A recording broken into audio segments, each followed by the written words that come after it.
several years, and I think other states have been also other states in the Heartland Collaborative have also been noticing some C3 elevations and some kind of distinct trends or patterns on C3, maybe with the Marshallese population, and not really sure what to do with that, not really sure what's going on. And so we started looking at that several years, and I'm going to kind of just talk about what we've done so far and where we're going with that then in the future. And so the work that I've done so far has been supported by the College of Nursing, by intramural funding, also by the UAMS Vice Chancellor for Research and Innovation, and by Heartland by supporting me with translation and with recruiting, and always being very supportive of the research.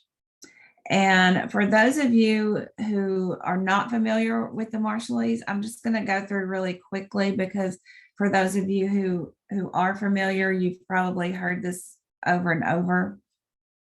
But does anyone, can anyone tell me, and Carrie, you might know, how many states in the co-op or in the collaborative have Marshallese populations? I know Oklahoma, Iowa, Arkansas, Missouri, so 4.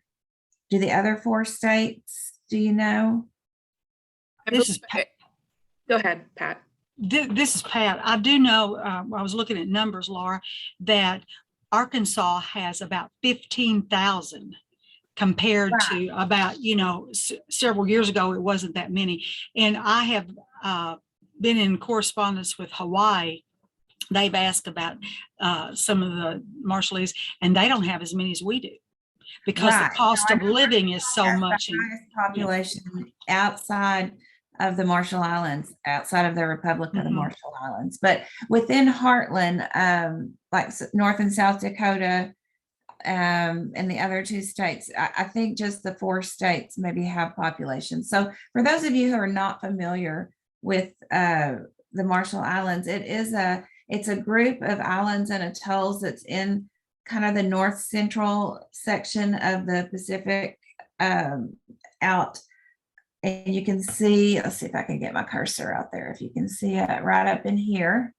So Hawaii's over here. It's about halfway between Hawaii and Australia, but a little bit north of central right here. So this little group of islands right there is where they are. And they have inhabited that land for really up to about 5,000 years. There's really not a set history. There are some debates on exactly how long, but all of the histories that we have agree that they've been here and inhabited that group of islands for at least about 5,000 years. And so anytime you have an isolated group like that, who they share the environmental history, they share the dietary history, they have a lot less genetic complexity, meaning they don't have as many variation. I don't mean variance, but variation in their makeup as you would find in a very diverse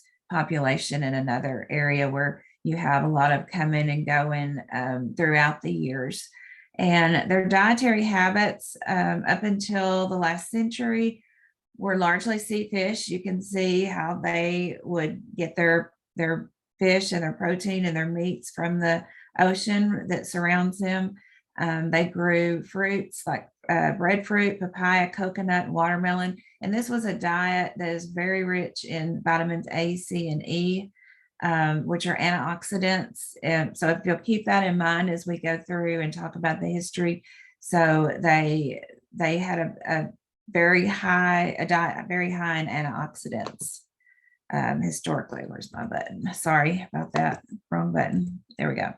So back post World War II, we were in an intense battle out in the Pacific. We had, of course, the Japanese bombed the island of Hawaii. We set up a military post and used the Republic of the Marshall Islands after World War II and tested a lot of nuclear weapons there. There were more nuclear weapons set off in the Republic of the Marshall Islands than anywhere.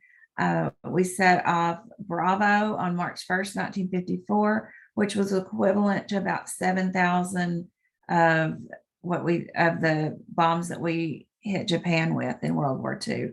So there was a lot of radiation, a lot of downwind effects in that. And if you read more on the history of that, there was some wind shifting at the very last minute that they didn't expect, and they had not evacuated all of the people that needed to be evacuated because when that extra wind came up. And so there was a lot of exposure that was not anticipated. And so after that, they did the U.S. Naval establishment and the U.S. government did what they called Project 4.1. And they did some research that was looking at the effects of radiation on humans. It also helped to provide some health care to Marshallese who had been exposed to that radiation. And it did a lot of long-term follow-up in the years following that to see how they reacted, how they responded, and it did even provide some additional responses to see what the effects of those were. And they called that Project 4.1. This was prior to laws that went into effect for research studies that required informed consent. So there was no informed consent. There was nothing that was translated to Marshallese language. There was no explanation given to Marshallese, and a lot of times they didn't understand what they were signing or what was being done, or that this was research rather than just healthcare being provided to them.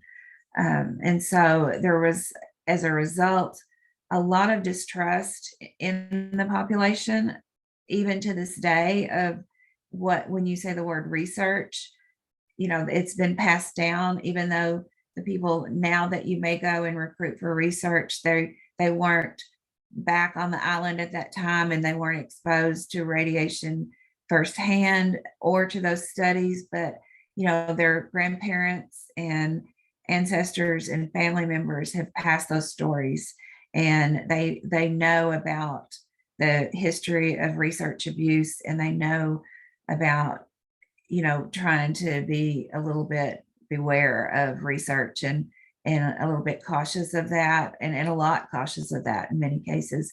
And so it's when you go to try to do research and look at health disparities in the Marshallese now, even though now we have a lot more laws in place to protect the research participant, in their mind, there is that aspect of being really leery of research itself. And also, if it's anything to do with genetics, they're really leery of the genetics, because they think of genetics as being the genetic mutations that they saw. And when I say they saw a lot of birth defects in babies that were of pregnant women who were directly exposed to the radiation. So they could see that, and they saw gross mutations that were very seeable, not just when you think about DNA, but actually they could put their eyes on and see. So they connect the genetics with that. And in the Marshallese language, there is not a word for genetics.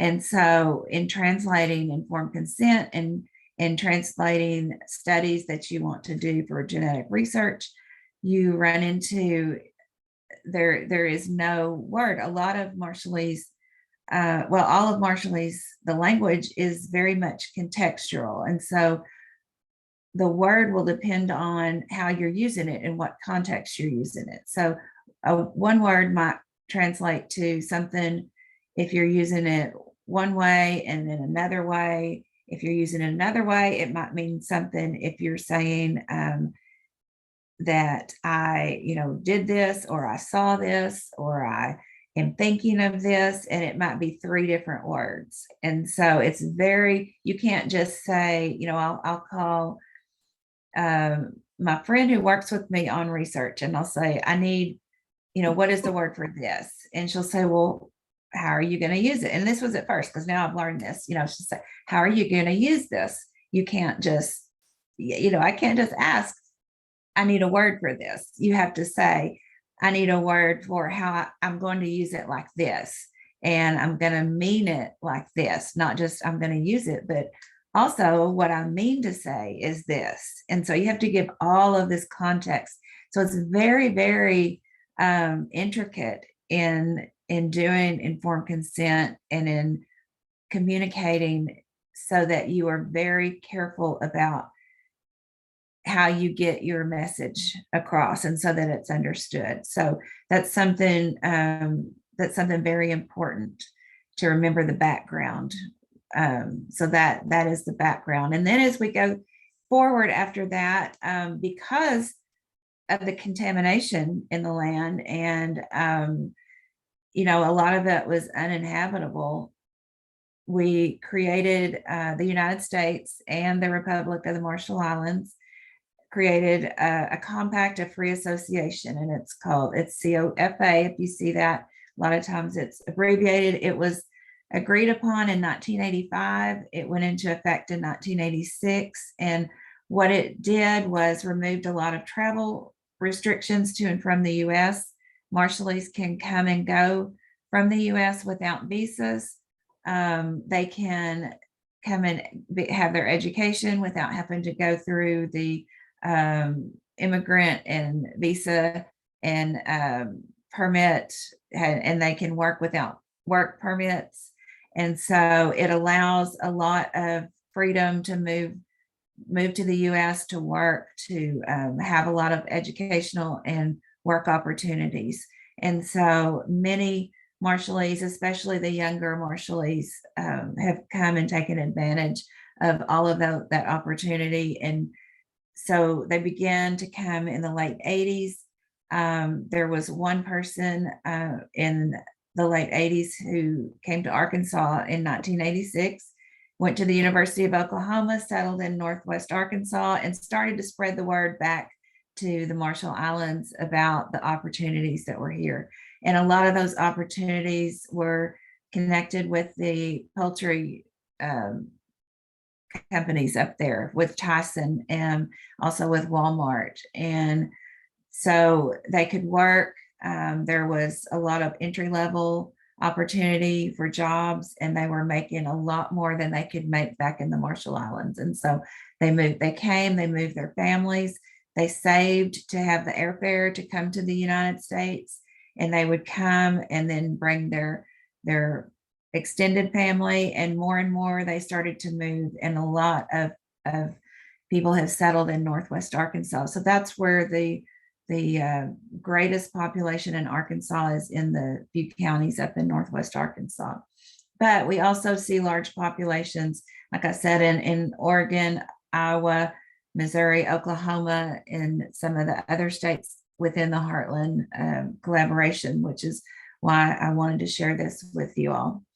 During the years 1996 to 2020, healthcare coverage differed a lot by state. When we first had the Compact of Free Association, it gave Medicaid rights to the Marshallese that came. In 1996, it was inadvertently removed when they had a law that put some more restrictions on Medicaid, and it was supposed to put restrictions on immigrants for Medicaid. And Marshallese are not considered immigrants. They're considered migrants without visas. And so they should not have been considered, they should not have been excluded on Medicaid with that. But it happened, and it was a mistake. But because it happened, they were excluded, and each state had to go back in and reinstate the Medicaid for them. Some states did offer programs for Marshallese, and some states did not, but it was done on a state by state basis. Oregon is an example, and I know it's not in our collaborative, but I included them in here because they were an example of doing, they did a self-funded program just for the Marshallese, and it was a good example of a program to do, although it was kind of a moot point after 2020 because with the CARES Act and COVID, it did reinstate Medicaid for Marshallese across the country. So that became not a point, but it was hard. And we, in Arkansas, they did not have access to Medicaid except for children, and they had access to the Our Kids coverage through our Medicaid, but not the adults. And Kara said I had more time to talk, so that's why I stretched it out. I talk a lot, so if I get too long, you tell me. So if you look at the disparities with Marshallese, some of the disparities, and one of the big ones is their type 2 diabetes. Marshallese have between 30 and 50% incidence of diabetes, of type 2 diabetes. In the US, the rate is 8.3. And if you look at global rates, those rates are 4%. So you can see that there is a huge difference in the numbers of people with type 2 diabetes in the Marshallese population. And something that is different about type 2 diabetes in Marshallese is that when you do self-management interventions, and we've seen these in other populations, when we do them in white populations, African-American populations, Hispanic populations, you can have a significant decrease in A1C, which is usually the measure that's used to show a significant impact on type 2 diabetes. Self-management programs like, just weight loss programs, dietary programs, things like that work with people to check their blood sugar, to help them know how to eat right. They are really effective in all of the other populations, without exception, except for the Marshallese. And there has never been a self-management program that has been effective with Marshallese. They are very, very resistant to any kind of self-management, and even the medication interventions are hard to treat type 2 diabetes in the Marshallese. They end up having to move to a next level drug and have different type treatments for their type 2 diabetes. And so looking at the history of type 2 diabetes in the Marshallese, if you go back to 1974, this is one of the studies that they did after Project 4.1 that we talked about. The U.S. Energy Research and Development Administration did a study and looked at diabetes with 375 people that were residents. And these were people in the Republic of the Marshall Islands, back in the islands. So these were people that had not come to the U.S. They were not eating a U.S. diet. A lot of people say, well, it's the Western diet that come. Now, their diet did change after their island had the contamination because they couldn't fish and do the things. They did go to a lot of canned foods and different things like that. We're going to talk about that in a minute. But they found that one of the things that they noted in the study, there was, first of all, a very high incidence of type 2 diabetes, and that it was very difficult to manage. And that was one of the things that really stood out to them, even back then with the population in the islands, is that they had a hard time managing it, and meaning that the drugs that they used to treat it were not as effective, and they had trouble finding something that was effective. And then in 2002, also in the Republic of the Marshall Islands, they did a self-report of people 15 to 64 years of age and found the prevalence about 20%. And again, self-report, if you look at other studies, and you have to remember that a lot of people that have type 2 diabetes don't even realize it. They found a lot of people when you actually go and test, there are probably, another 20% who are walking around with diagnosable type 2 diabetes who haven't ever been tested, haven't ever been told that they have it. So that study was a self-report of people who had been told that they had the disease.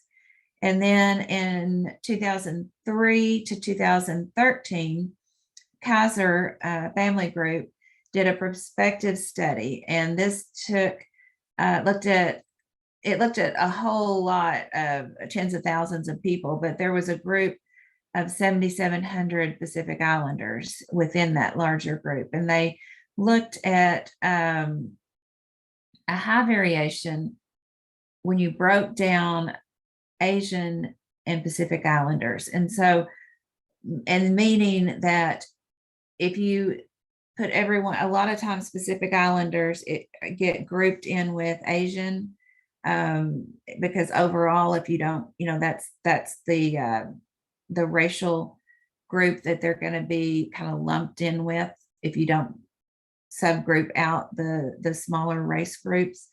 And so when you look at Asian groups as a whole, and there might have been 60,000 in that group, and it might have been a fairly low number of type 2 diabetes. But then when they took out maybe,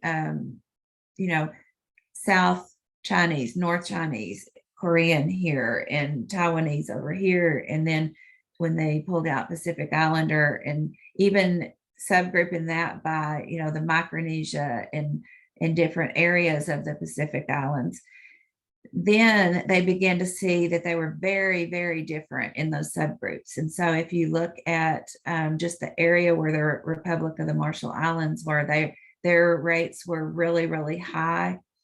The rates of Japanese or Chinese were really low compared to Marshall Islands. And so when you put them together, you kind of lose that rate of Marshall Islands, and you don't realize that their rates are so high.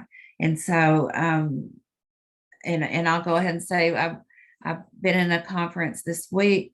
It's the first annual National Cancer Institute conference on Asian American and Native Hawaiian Pacific Islander. And they did kind of a needs assessment, and they opened it up for comments from the public on really what is needed in funding. And the overall big thing that kept coming out from everyone is the disaggregation of data, and that's so important to really capture the populations accurately and to get a good picture, to really be able to see the disparities and to see what's out there. Is you've got to disaggregate, because you look at it in a big group, you don't see the smaller groups like this are lost, and you don't realize the disparities that are there. And so 2014 to 2016, Arkansas Marshallese, a study done, found the prevalence of diabetes to be 38% in our state. And then in addition to the diabetes, the pre-diabetes was 32% on top of that.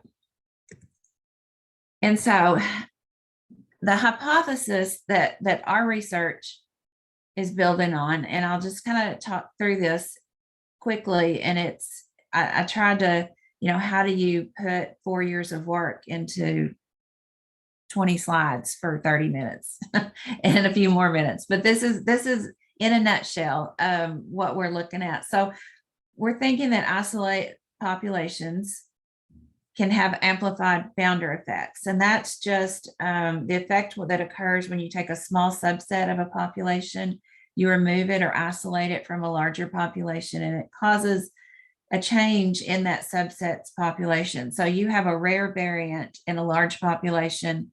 If people with that rare variant happen to move with a smaller group of that population, say in this case to another island, and start a new population, that rare variant in the bigger population now becomes less rare because you have a smaller population. So you've got, you're elevating that rare variant to a more common variant now in that population. So that is what we call a founder effect. And so it elevates those. And in the case of a mitochondrial variant, you can have, and our hypothesis is that the Marshallese, as they migrated years ago to the Marshall Islands, and I think through Taiwan, and some of the population then came onto the Marshall Islands. They had variants in the mitochondrial DNA in places that can affect energy production. It affects regulation of the reactive oxygen species, or the ROS, and any kind of little imbalance or variant or defect in that area can cause imbalance. And so an imbalance in that regulation it causes oxidative stress, and it's involved in a lot of diseases metabolically, including type 2 diabetes. And so in addition, then you have the thrifty genotype concept. So what happens is if they have this founder effect, they come to the island, you remember that their diet is rich in sea fish, fruits that are high in vitamins C, D, A, E. So all rich in antioxidants, omega-3s. And so they're getting a lot of compensation for metabolic defect. So you have, and that's what we call the thrifty genotype. You compensate. So you have a population that they're expending high amounts of energy sea fishing, engaged in heavy labor to get that food, and then they're feeding the body and replacing what's missing because of the defect in getting the antioxidants. So the defect, in effect, is helping them with the high energy in processing the food sources, and it's actually giving them an asset. And we think about that, you hear in a lot of cases, just like the variant that in Northern Europe was protective for cholera, but yet causes cystic fibrosis, a variant in Western Africa, which is protective for malaria, but yet is causative for sickle cell disease. So this is an example where you have a variant that is hurtful, but yet also gives them extra protection when they're giving out these high amounts of energy. It's giving them, it's not wearing down on their muscle. It's actually keeping their fat stores built up and giving them that extra. But then all of a sudden you change their food supply, you remove their antioxidants, you remove their heavy labor. So they're not working off, they don't need these extra fat stores. They don't need the extra energy, or they're not taking the extra energy and burning off the extra fat stores. They have sedentary lifestyles. Now this metabolic imbalance starts to show up where it didn't show up before. So you have a founder effect coupled with the thrifty genotype, and that happened after the nuclear testing. And so our hypothesis is that, you know, the type 2 diabetes really showed up after nuclear testing.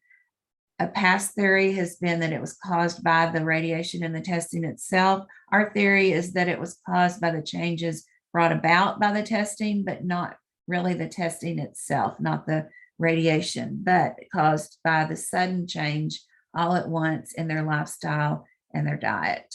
And then backed up by that founder effect that was already there. And here's kind of the model that we put together. So you have the early settlement here.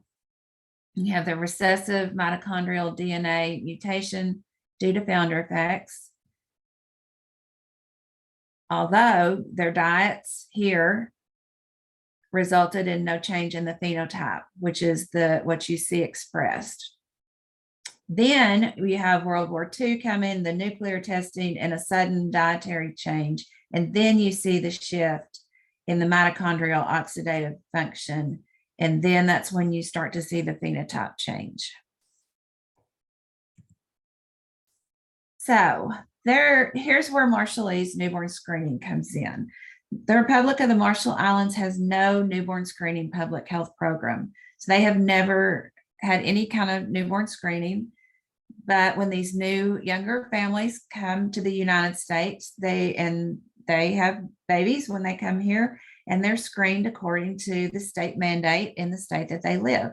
So in Arkansas, when families have their children here, they're screened between 24 and 48 hours for 34. And I think I may be off a little bit here. I had this slide a while ago. They're screened for 34-ish rare disorders, and all but 2 are achieved through dried blood spot samples that are collected, sent to the public health laboratory. And so we're looking specifically at the C3. I want to look at a study, or I want you to see this study and how C3, what C3 has been done before. This is a study by Faith Pangilinan. She is a researcher at the National Institute, NHGRI, National Health Genome Institute at the NIH.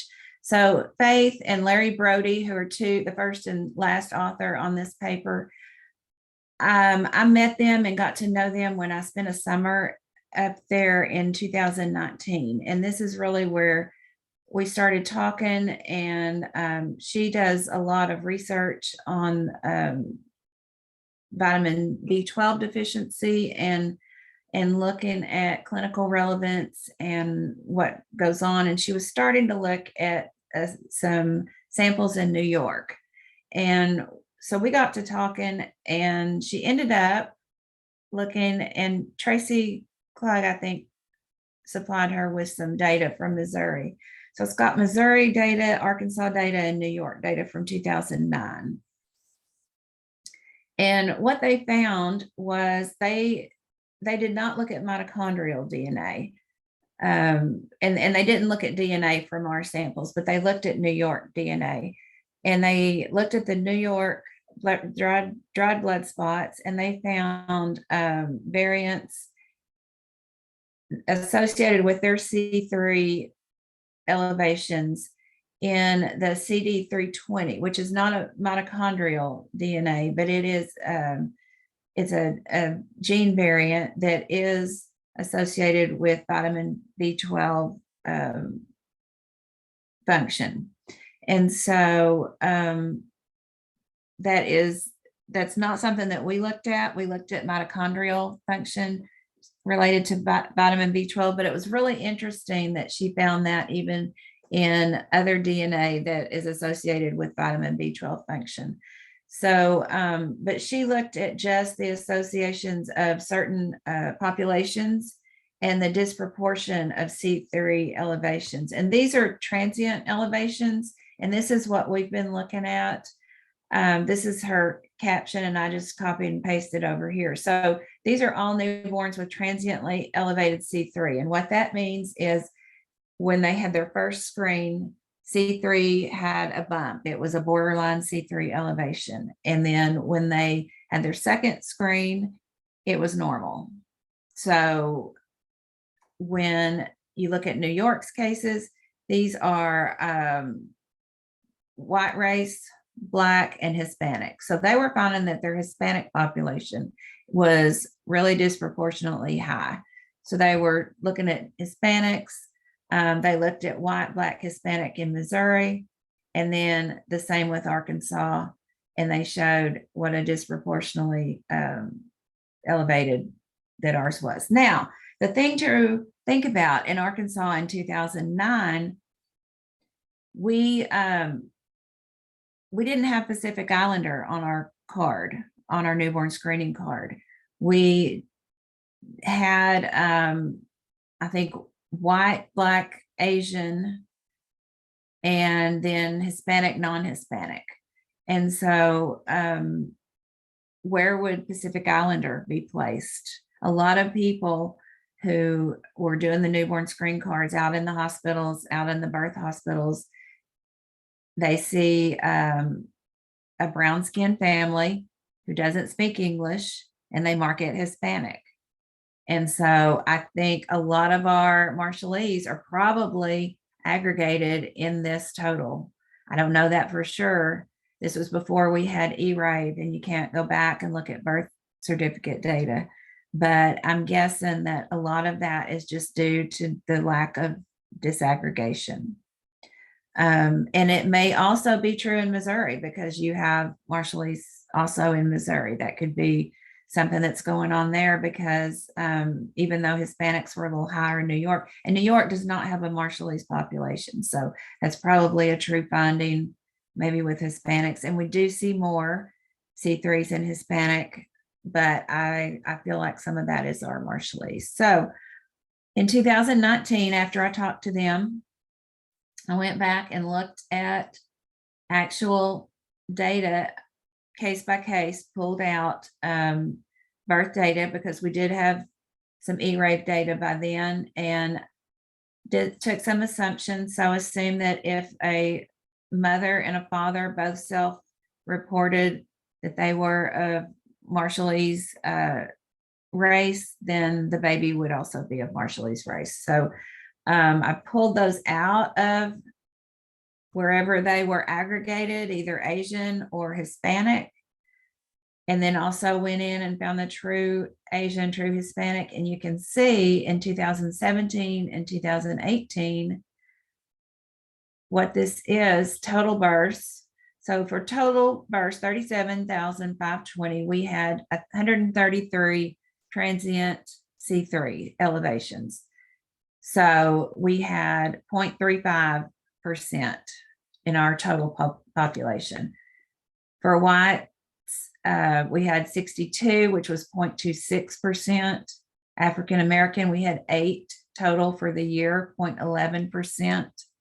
Hispanic, there were 26.64, so they are higher. Asian, there were 5 at 0.64%.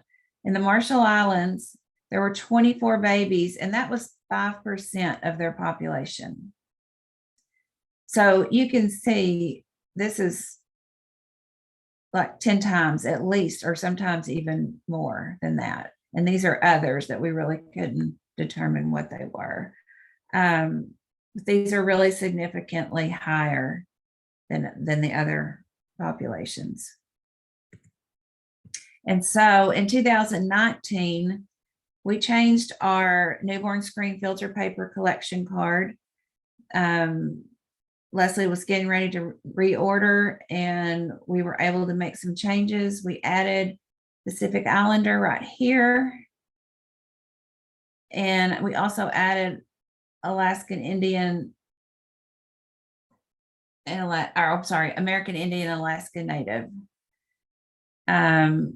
Other things we added, just to tell you, is NICU, because before we had sick and premature, but it didn't, a lot of times we have babies just kind of hanging out in the NICU that aren't just sick, but they are premature and they're going to be there for a while. So we added that to get some better data. And then we added a CCHD screen, which is just to say yes or no, they've done it. And that way it just is a better kind of a check off for the NICU or the nurse that's collecting it, to remind them that they need to do that. So it was either pass fail or NA, which would be that they're either on a monitor or there's something going on that they didn't test. And so that just lets us know that that was checked. But this was the big thing that now lets us get some data. It lets us disaggregate that data and show and lets them be able to mark Pacific Islander. So what is C3 and what does it mean? C3 is a newborn screening marker for propionic acidemia and methylmalonic acidemia. A transient elevation, we already talked about, it may indicate a defect. of the B12 synthesis and transport in the neonate. So a break somewhere in that cycle. And you can see down in the bottom left, the involvement. And this is how it is a cofactor in the mitochondria mediated pathway. And that is the citric acid cycle. And any kind of disruption in vitamin B12 can cause a shift and a disruption in that pathway. Anytime you have maternal vitamin B12 deficiency, it can also result in vitamin 12 deficiency in the infant, and it can also cause an abnormal newborn screen result in the infant. So it can show up also. So what is the implication of that? If you have a neonatal vitamin B12 deficiency, why is that important? And some states have begun to screen for vitamin B12 deficiency, and some countries have. Germany did a big pilot study and they screen for that now. Some other countries do that as well. Severe vitamin B12 deficiency has a lot of neurological symptoms, has irritability, failure to thrive, a lot of developmental regression, and sometimes there is some, you get some compensatory effects from the mother's vitamin B12 at first. And so they may be born and not show any signs of it, but then all of a sudden you see a sharp decline in neurological or developmental stage at about 4 to 10 months, when the mother's stores begin to wear off, and then the infants are deficient and they don't have anything that can pick up. And sometimes it happens as early as 2 months, but sometimes it can happen later on, and it affects their growth, it affects their development, and it can give them permanent developmental deficits if that happens. So what would help investigation for looking at the health outcomes of adult disease? We see those developmental outcomes. Of course, if you have permanent developmental deficits in children, that's certainly going to carry over into adulthood. So that's one impact of adult disease. How does that impact metabolic disease like type 2 diabetes in adults? Is there a tie or a link? And how would we show that link with research? So we have elevated newborn C3. We would need to show the polymorphisms or the groups of the SNPs or the gene variants that are tied to newborn elevated C3. If that exists, if there's a tie into maybe a vitamin B12 deficiency that impacts their mitochondrial development and neurological metabolic function, that can then impact even later on it showing up as an adult disease like type 2 diabetes. So what's been done so far? Vitamin B12 and folate concentrations were looked at during pregnancy, and this group showed that vitamin B12 and folate deficits during pregnancy actually resulted in insulin resistance in later childhood. So if the mother was deficit in B12 during the first trimester, especially of pregnancy, when the they went back and tested the children at 6 years, and they're still ongoing. So they're looking at them as they grow. But at 6 years, the children were insulin resistant and already showing signs of developing diabetes as they got older. And those were with mothers that had the vitamin B12 deficiency. And so we've done 2 studies to start to look at this process and to start to see what we could do to investigate these links, and to see if possibly that there are links, first of all, and then if there are, what can we do to help impact these high disparities of type 2 diabetes and mitochondrial function and metabolic disease. So the first study looked at just willingness to participate. Would we be able to approach Marshallese because of their distrust of research, their understandable distrust? We needed to build relationships and learn their attitudes towards genetic testing, and let them not just get to know them, but let them get to know us, and know if it was even feasible to do any further testing on the blood spots, how we would set up our team, where we would have that testing done. And so we looked at a small sample of 10 babies born in 2019. We took a purposive sample, which means we specifically targeted a sample of babies that we knew had C3 elevations. When we looked at 10, we reached the parents of 10 of those babies, and they were all willing to consent to have further research. And that's really all that we did in that study, was just ask them, talk to them, explain what we were wanting to do in the future, and ask if we did that, would they be willing, would they want to do that to be part of the study? And they all were. In the second study, we went back to our regulating bodies and got permission to actually go forward and do the testing on the newborn screen blood spots. So we went back to the same participants that we had talked to before.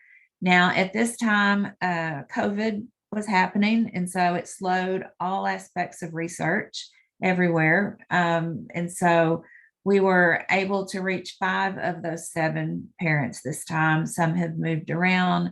It was hard to approach them face to face, obviously, because of precautions, and we didn't want anyone, including our study recruiter and personnel, to be exposed. And so we did reach 5. One of the parents, one of the babies had been adopted, and so we did not want to approach the adoptive parents, and so we stopped at that point. And one of the samples that we did get permission for was misplaced. We were unable to find it, but we did ultimately get 3 samples that we were able to test. And so we extracted the DNA in the College of Medicine Department of Pharmacology and Toxicology with a research partner there. And we sent the extracted DNA to CD Genomics in New York for the sequencing. And then we took each mutation and compared it with MitoMap and MyImpact3, and then aligned the mutations of each of the individuals, excuse me, to the revised Cambridge reference sequence through haplogroup 2 to get each one's haplogroup. And then we use predictive scoring models, and I'll show you those. We use multiple scoring models to look at which ones might be deemed pathogenic. So this is the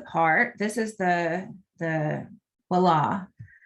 We found multiple coding variants, multiple variants. There was a long list. These were the 4 that we pulled out as really being significant. They were present in each of the individuals. All 3 individuals had all 4 of these sequencings. These are coding variants in the mitochondrial DNA.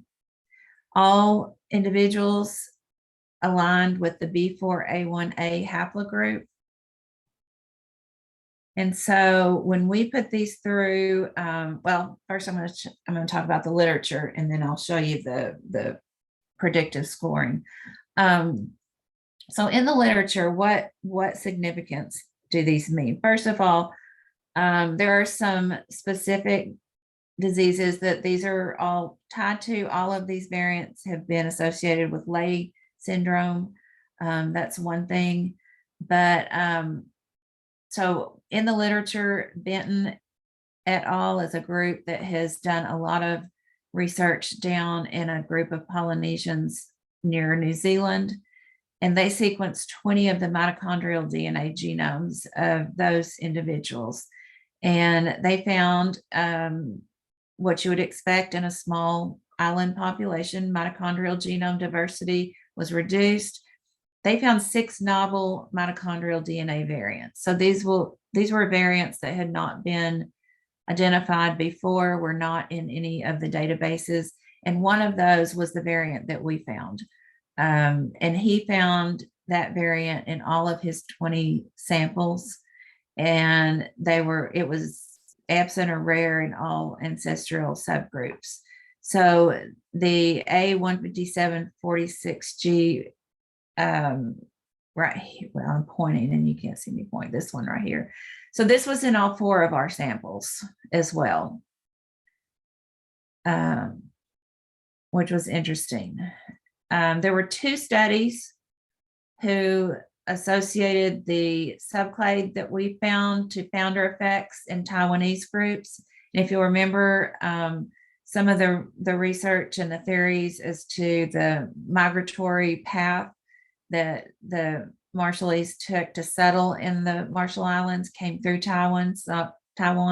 So this would be right in line with that. Liu et al. Found significant associations between the haplogroup that we have and type 2 diabetes, and between the individual nucleotide variant, this 15476, and type 2 diabetes, when the variant is found within these 2 haplogroups. So if the variant is within the haplogroup, it associates with type 2 diabetes. So, and that is just, that is due to the mitochondrial effect that it has. They also found that there was a genetic effect on health status, and they defined health status as having type 2 diabetes.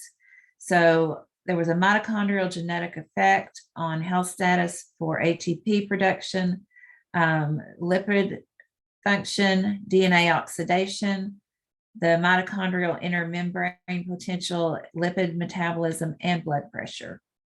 So there were significant effects with that variant also there. And then they concluded that the mitochondrial variation may influence the generation of the reactive oxygen species in cells and tissues, and therefore the mitochondrial DNA profile of an individual may influence these biochemical measurements and these physiological measurements. And so that's what we are hypothesizing as well. Now, here is where I just put a lot of word salad up here, and it is fine with me for Kara to share these slides with y'all if you would like them. These are the predictive scoring models. We put them in several models, and I won't read this all to you, but there are several, where they were all predicted. There were some that predicted there was a high impact on some cancer causing genes. Some were medium impact, but I've got it all in here, and I'll just let y'all go through that later. So what do we do with this then going forward? Precision approaches, and as a lot of you, I think, are in genetic counseling, you know that you can address both individual and population disparities. So population precision health is going to include consideration of the health and social practices, shared biological practices, and you can do population screening when you can support variants at a high enough frequency to support screening a population. And that means a lot, like we do with newborn screening. We see enough of a impact that we can screen an entire population for these conditions, because we can make a difference. Population DNA based screening, there are specific panels created for Ashkenazi Jewish descent individuals. They have several rare diseases that are highly associated in DNA variants. And so there are specific screening panels. There are some studies that are showing significant risk variance with the APOL1 gene in sub-Saharan African descent. And it depends on, like we were saying, one carrier. If you have at least one risk allele, you may have some protection against African sleeping sickness, but more than one is going to give you significantly more risk for chronic kidney disease. So that would be, those are things that they're looking at now for screening for if you have certain ancestry, if you are in a certain population. There are supported studies for specific screening. And so if we can show that there is this high percentage of variance in a certain population, then their percentage of type 2 diabetes is up to 50%. Could we make a difference by screening? This may be a very good application of DNA-based screening. So what needs to be done? And like I mentioned earlier, the National Cancer Institute had this inaugural annual health research conference. The big takeaway was to disaggregate the data, to pull in subgroup population data.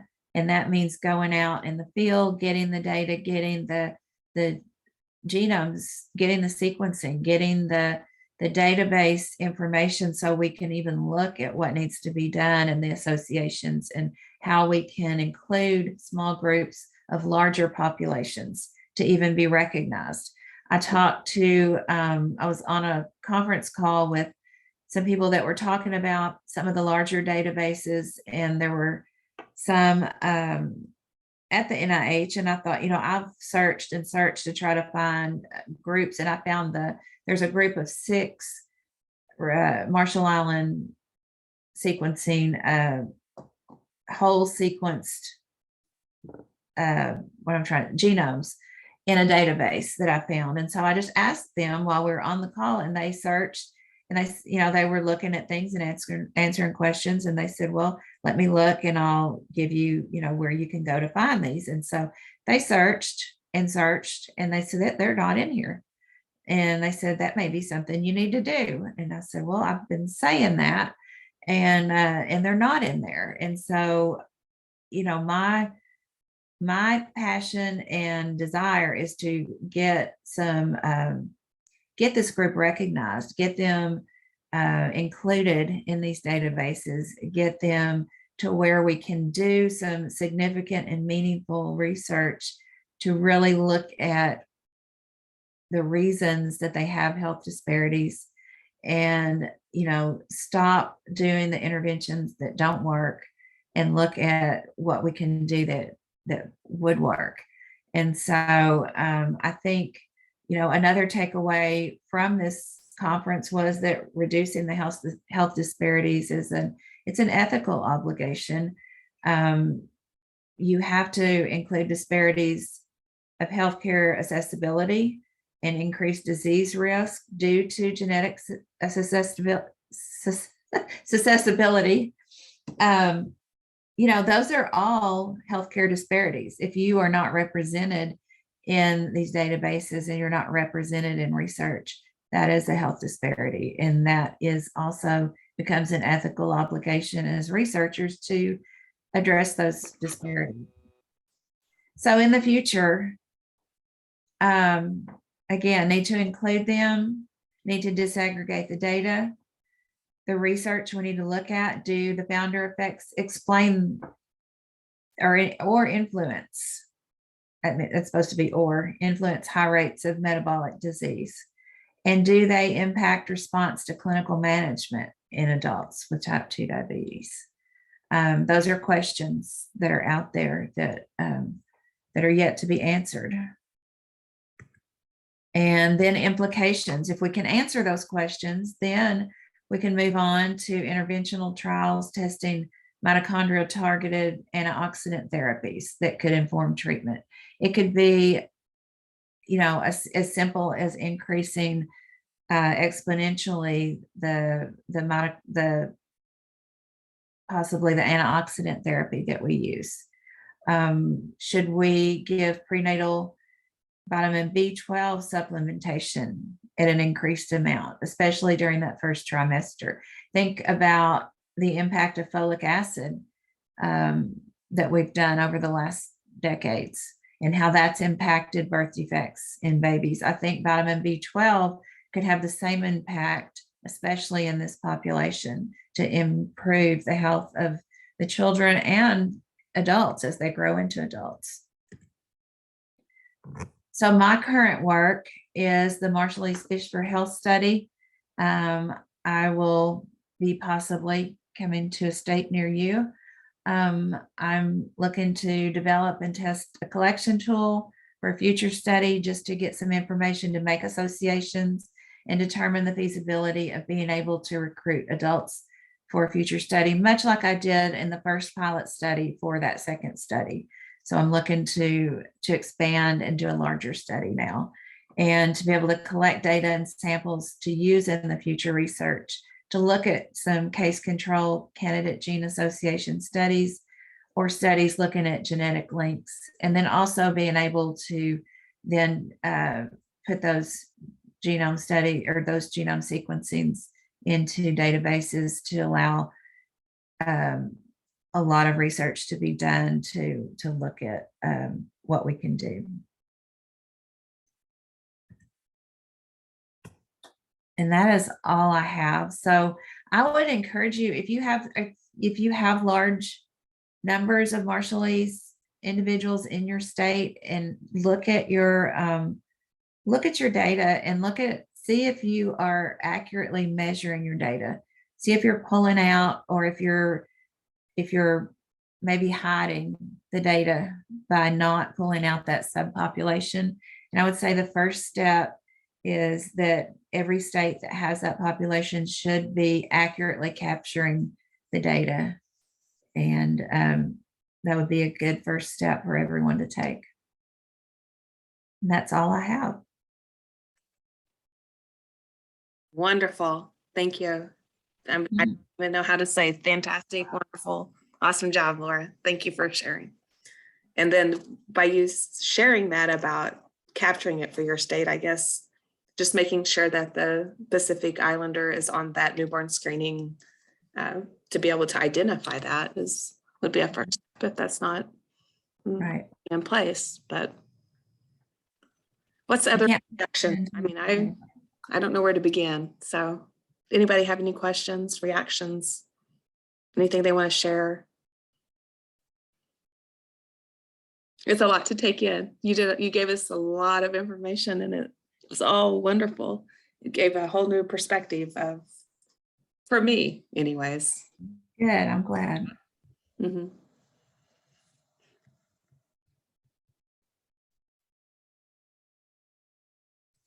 Anne, do you have anything you'd like to add?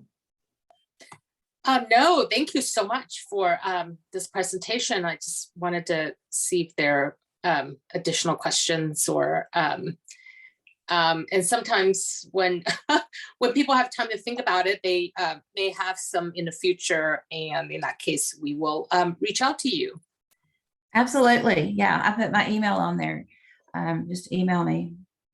And I will share the slides, and I have this recording. I'll post it to our website, and then share with everyone who wasn't able to attend today. But yes. Good.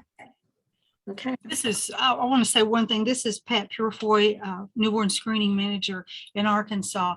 If you have any issues that you want to talk about, we have, as Laura knows, we have such a large population. We have had to really network and get connections within the community to help us locate parents, to intervene for us, and it's been wonderful. So if you have any challenges and you want to ask us how we handled it, you're more than free to call us, and we can share what we have done. We have a person that we connect to with up in Northwest Arkansas that's just awesome. Pandy is her name, and she's just really, really excellent. And then Heartland just recently produced a newborn screening video in Marshallese, and I'm in the process of getting that on our website. So that's really helpful. And our newborn screening, we have it, that was something else that Dr. Laura Dean helped with, translating our newborn screening brochure into Marshallese. So that's also available on our website. So if any of that, hopefully within the week or two, that the video will be on there. So you can go to www.healthy.arkansas.gov and type in newborn screening and be able to share that video, because that's something Heartland gave to us, access. So we really appreciate having those tools, because that's real important. But more than anything I can tell you is networking with people in the Northwest region of the state has been tremendously helpful to us. We've even had one of the ladies go out to the home to make sure that the mother understands what she needs to do. So anyway, that's all I would say. Thank you, Pat. Yes, thank you. And thank you for doing the plug for Heartland. And also, I think you might be aware already, I think there should be 2 videos. There's a newborn screening video in Marshallese, and I believe there is, and Kara, do we have the Eddie one out already, the hearing detection, also No. in Marshallese? It's still in production, so. It is still in production. Okay, so please stay tuned. That one should be coming out, and also we are, Heartland is also doing, we did an assessment clinic and some advocacy training up in Iowa back in April, and we are planning to replicate some of those efforts in Oklahoma, and that's in June, and we are aiming to head back to Iowa, I think sometime this month. We'll see if it happens, but normally it does take a bit of training. And also Heartland is supporting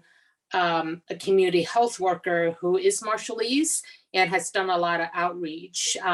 Like what Pat just said, that relationship building is such an important component with these communities. So we fully appreciate that. And actually, the CHW who was, came on board at the Iowa clinic, was very successful in, although this is not newborn screening related, but he was very successful in getting people to come in and get their COVID vaccine. So, so we just saw a huge increase there in terms of those efforts. I mean, compared to like other under-resourced minority communities, then we saw a huge difference that you have the workforce that's out there doing the outreach in a linguistically appropriate way that really yielded some very positive outcomes.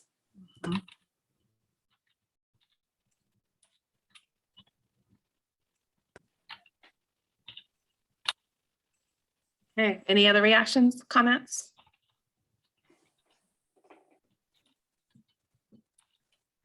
Our annual meeting is May 20th. If you guys haven't registered for that, I'll be sure to share the slides, this recording. Our next meeting for newborn screening is August 5th, I believe. And much appreciate you, Laura. Thank you for sharing your information. Thank you for letting me. Okay, you guys have happy Friday. Have a good one. Bye-bye. Okay. Bye.